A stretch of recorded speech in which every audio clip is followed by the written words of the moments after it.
everybody.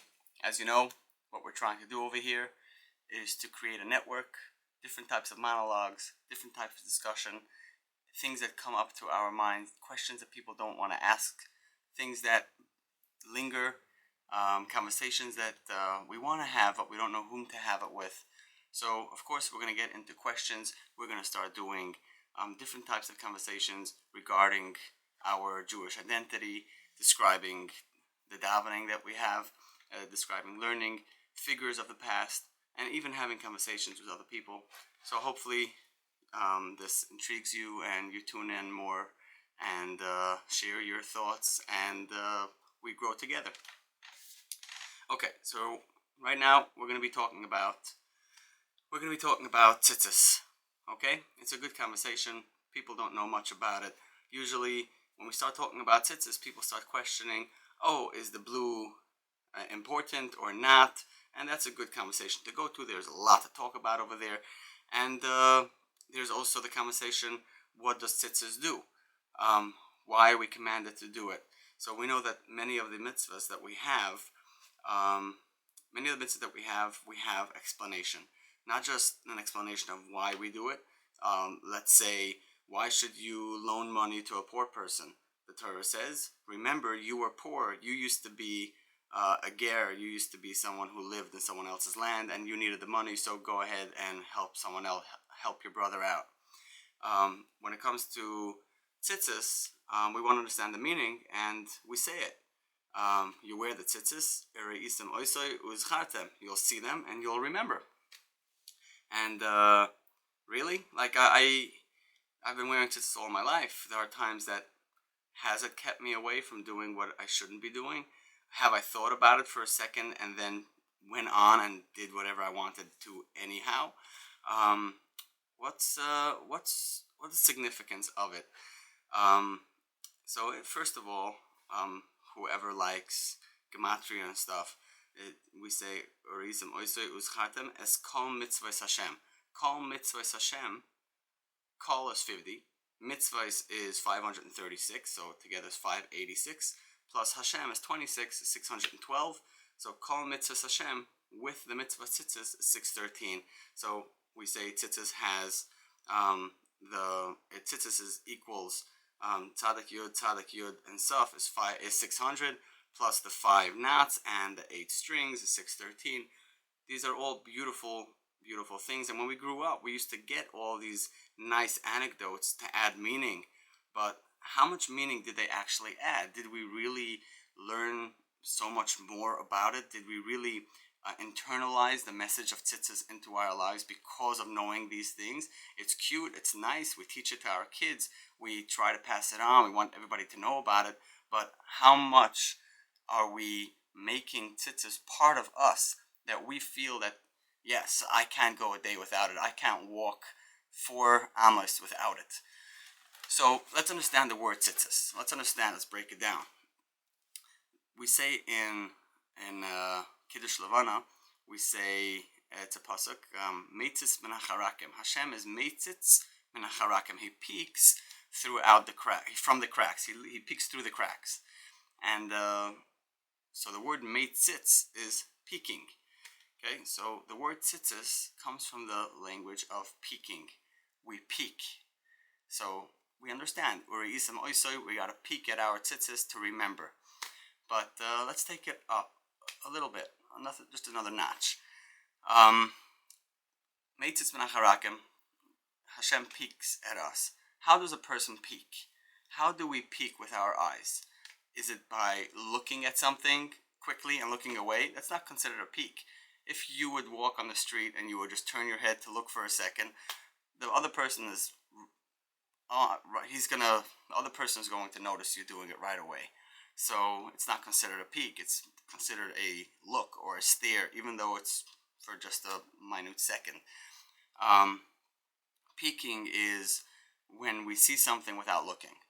Okay, so let's say this. If I'm staring at you right now and you're staring at me, there are things surrounding us that we're not looking at. We're not staring at them. We're not focusing on them, but they are part of our visuals. We see them. I see the things surrounding me right now, even though all I'm looking at is looking at you. I'm looking at the camera, but yeah. I'm looking at you and I'm seeing everything surrounding me without looking at them.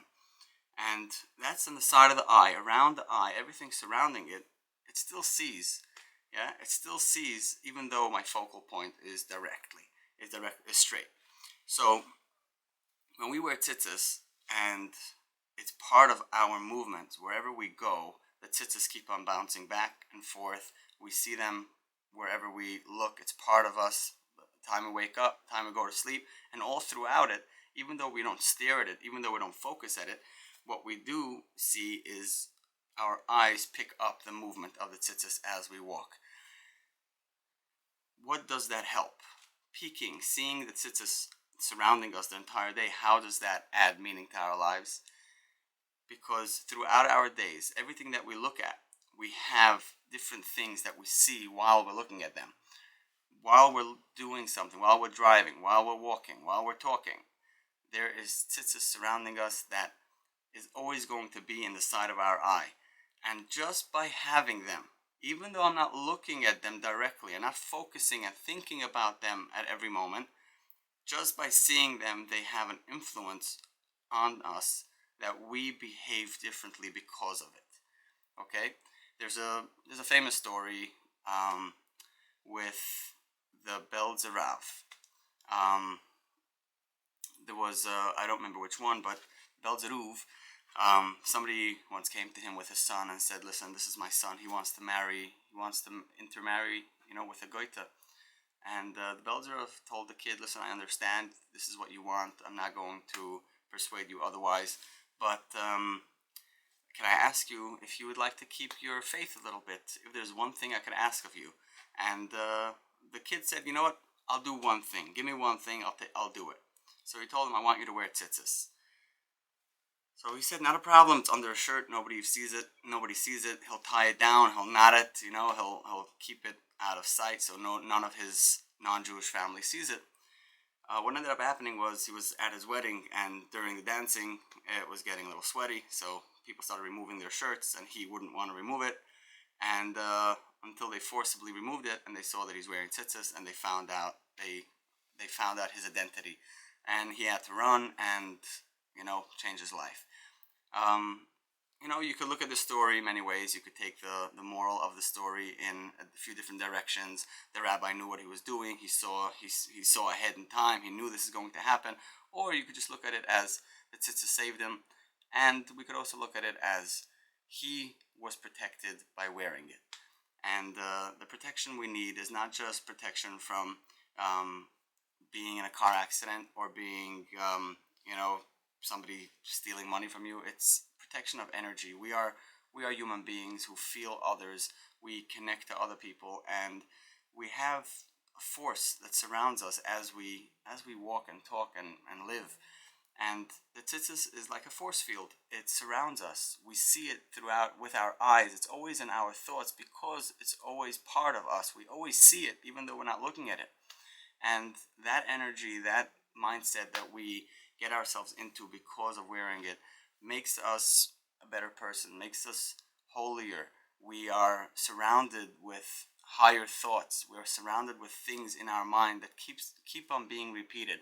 Imagine, you don't have to imagine, people have a whole bunch of thoughts, and these thoughts they don't always come up. We have many thoughts throughout our days, and so many of these thoughts are never repeated throughout our life. We could go through an entire life and think about a certain thing once, and it'll never come back. We have so many thoughts that just don't repeat. But imagine the thought of tzitzis just constantly being reminded in your mind. Even though the thought is not a focused thought, it's a brainwave that just moves through. Like, I saw the tzitzis, I saw it, I got it, and it's a beautiful thing, and we should stick to it. And when we say Shema and we kiss our tzitzis, it shows us that we show the love towards Hashem. We tell Him we are connected to you. Even though we don't always do all the 613 mitzvahs, when we hold this, that's our desire right now. That's what we want to do. And then when we say v'yatzev, emes v'yatzev, we say ne'amanim v'nechamadim la'ad, right? And we kiss it. Why do we kiss it over there? Because we say ne'amanim, they are faithful, they are truthful to us, v'nechamadim, and we love them. They're so nechmad, they're chamud, they're so sweet and desirable, and we kiss it. We kiss the tzitzis just because they're desirable. We want to be part of Hashem. We want to live with our minds connected to a higher force. So hopefully this lesson gave you a little bit of insight and add some meaning to your life. Walk around a little bit prouder, stand up, and know who you are. All right, all the best. Thank you. See you next time.